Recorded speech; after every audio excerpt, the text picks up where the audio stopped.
Ang hepatitis at cirrhosis ay maaring gumaling sa loob ng 2 buwan, isang bagay na tila imposible. Ngunit magiging ganap na posible kung uminom ka ng 2 baso ng Fuhepta araw-araw. Ang Fuhepta Plus ay ang kauna-unahang nutritional milk para sa paggamot ng atay na naglalaman ng mataas na konsentrasyon ng gold compound na S-allyl-cysteine na kinuha mula sa itim na bawang. Ayon sa mga siyentipikong pag-aaral, ang compound na ito ay may 6 na beses na mas malakas na antioxidant power kumpara sa regular na bawang. Dumaan ito sa maraming clinical studies at pinakita ng natatanging bisa sa pagprotekta ng mga selula ng atay, detoxification, at mabilis na pagpapababa ng mga enzymes ng atay pagkatapos lamang ng 2 linggong tuloy-tuloy na paggamit. Habang malaki rin ang pagpapabuti ng mga sintomas ng hepatitis, cirrhosis, fatty liver at mataas na liver enzymes.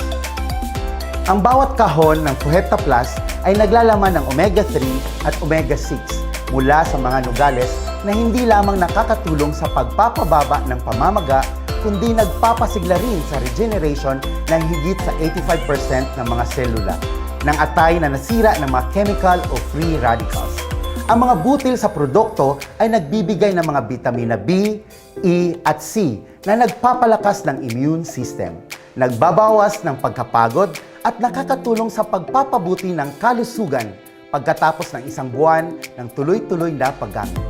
Ang olive oil ay naglalaman ng omega-9 ay hindi lamang nagpapababa ng mga panganib ng mga sakit sa puso, kundi nakakatulong din sa 40% na pagbaba ng panganib na atake sa puso at stroke. Kapag ginagamit ang regular sa mga natural na sangkap, walang preservatives at walang side effects. Ang Fuhepta Plus ay ligtas para sa lahat na gumagamit, kabilang ang mga may pre-existing na kondisyon tulad ng diabetes, sakit sa puso o mga matatanda. Ang Fuhepta Plus ay klinikal na nasubok at sertipikado ng US FDA para sa natatanging bisa nito. 98% ng gumagamit ay nasisiyahan sa resulta pagkatapos gamitin at inirekomenda ito ng mga nangungunang doktor sa hepatology sa buong mundo para sa araw-araw na paggamit upang protektahan at ibalik ang kalusugan ng atay.